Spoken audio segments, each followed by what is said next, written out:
তুই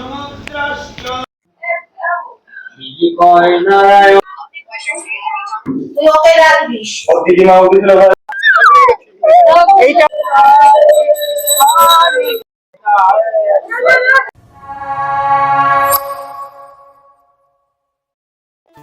hello everyone, welcome back to my channel. আমি পিউ। কেমন আছো তোমরা? তো আজকে ব্লগটা পুরোটাই হচ্ছে আমার মা বাড়িতে, কারণ আমি এখন আছি মা বাড়িতে।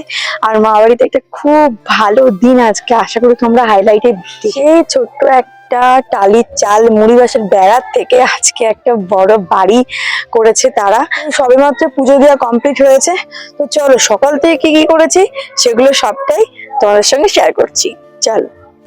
সকালটা শুরু হয়েছিল ঠিক এরকম একরাশ কাজ দিয়ে। যেহেতু দিদুন গত 1 বছর ধরে অনেকটাই অসুস্থ, তাই বাড়িতে কাজ করার মতো তেমন একজন নেই। তাই আমরা যখনই আসি সবাই মিলে হাতে হাতে কাজ করে। এমনিতেও আজকে খুব একটা স্পেশাল দিন আমাদের সবার জন্য। আমি আজকে তাড়াতাড়ি ঘুমের থেকে উঠেছি, কিন্তু উঠেই দেখি অলরেডি আরো সবাই অনেক আগে উঠে গেছে, তাই কাজগুলো অনেকটা এগিয়ে গিয়েছে। এইদিকে আমি এই ঘরের বিছানাটা গুছিয়ে দিয়েছিলাম, আর এইগুলো হচ্ছে সব অনুষ্ঠানের বাজার। আর এই সবজিপাতিগুলো কালকে কাটা হয়ে গেছিল, যাতে কাজগুলো আরো এগিয়ে থাকে। যেহেতু অনুষ্ঠানটা দুপুর বেলায়, তাই সকাল সকাল রাঁধুনি চলে এসেছে, রান্না শুরু করে দিয়েছে। আর এদিকে ব্রাহ্মণও চলে এসেছিল তার কাজগুলো কমপ্লিট করতে। তারপরে আমার যেইটুকু কাজ ছিল সেগুলো কমপ্লিট করে স্নান ধান করে রেডি হয়ে গিয়েছি। আর আজকে হচ্ছে এটা আমার লুক। ঠিক মতো সাজুগুজিও করিনি, কারণ অনেকটা কাজের মধ্যে দিয়ে রেডি হয়েছিলাম, তার জন্য ঠিক করে সাজা হয়নি। তারপরে আমি চলে এসেছি পুজোর ঘরে। আমি আসতেই দেখলাম দাদু এখানে বসেছিল, মামাও বসেছিল, আর ব্রাহ্মণ এদিকে পুজো শুরু করে দিয়েছিল। তারপরে আমি একটু বসে এখানে পুজোটা দেখলাম। এইদিকে ঠাকুর মশাই আর দাদু কি করছিল। আর তারপরে আমি একটু গেছিলাম ঘরে, গিয়ে দেখি দিদুন রেডি হয়ে গেছে এই ঘরে আসার জন্য। তারপরে আমি একটু ঘরে গেছিলাম, গিয়ে ভাই বোনদের সাথে একটু আড্ডা মারলাম। আমি ওই ঘরের দিকে যেতেই দেখি মা এদিকে প্রদীপের তাপ নিয়ে এসেছিল।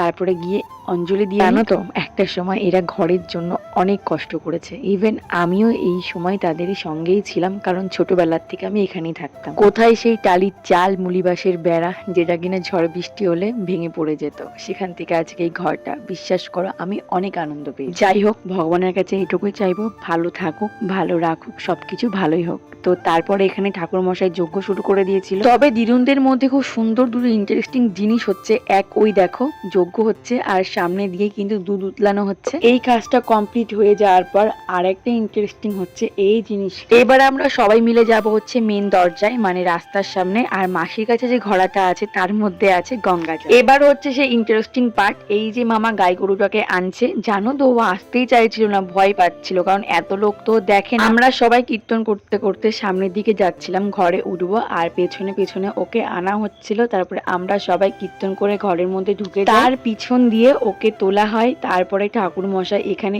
ওই ঘোড়ার জলটা দিয়ে বলল ওর 4টে পা ধুয়ে দিতে, আর মাথায় দেওয়া হয়েছিল তেল, সিঁদুর, আর ওই পুজোর ফল ওকে খাওয়ানো হয়েছিল। তারপর এখানে খাওয়ানোর জন্য সবাইকে বসানো হয়েছিল, কারণ কিছু জনকে নেমন্তন্ন করা ছিল। আর আজকের মেনুতে ছিল খিচুড়ি, লাবড়া, চাটনি, পাঁপড়, আর গরম গরম মিষ্টি। অ্যাট লাস্ট আমিও খেতে বসে পড়েছিলাম ঘরের মধ্যে, কারণ আমার শরীরটা অনেকটা খারাপ লাগছিল। আর যারা দুপুরবেলা আসতে পারেনি তারা এরকম রাত্রিবেলা এসে খাওয়া দাওয়া করেছিল। তাহলে চলো আজকের মতো ব্লগ ভিডিওটা এইখানেই। কেমন লাগলো তোমরা কিন্তু অবশ্যই জানিও।